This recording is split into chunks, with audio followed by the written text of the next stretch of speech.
Back to our top story today and back to our coverage of the crash of Continental Flight 3407. Joining us now is aviation expert Arthur Rosenberg. He is a noted attorney and also a pilot as well. Arthur, good to have you with us. We were listening to the news conference today. NTSB was talking about the significant icing on the windshield and the wingtips. How does that affect the plane in terms of landing? Okay, it's coming down, it's going into a descent. How does that affect the plane at that time? In the aviation business, planes are particularly sensitive when they are low, slow, and dirty.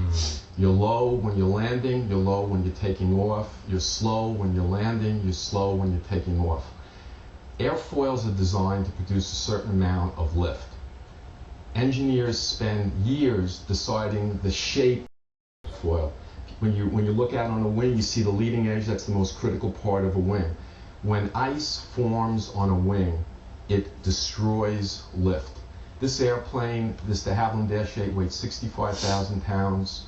It needs a certain amount of lift. The ice that accumulated destroyed lift at a particularly sensitive phase of flight. And what you're left with is an unknown quantity. And they weren't sure if the de-icing boots, as they're called, were actually working, right? Well, the evidence so far that I heard when I was in the green room was that the de-icing system was on. But of note, there are two types of de-icing systems. This plane had boots. What does that mean? It means when ice forms, these rubber boots actually start pulsating, the ice breaks up, and the airstream blows it off. The other way you could do it in a pure jet airplane, this was a turboprop, a jet engine with a propeller on the end of it. In a pure jet airplane, they bleed hot air from the jet engines through the leading edge of the wings. So the leading edges are so hot that for all practical purposes they don't accumulate ice, they don't accumulate snow. Both systems work, both have their pros, both have their cons. Okay, Arthur, we all know that black boxes basically act as storytellers. What do we think we'll hear from this black box? I think you're going to hear the cockpit there's two, the cockpit voice recorder and the digital flight data recorder. I think the cockpit voice recorder here is very important.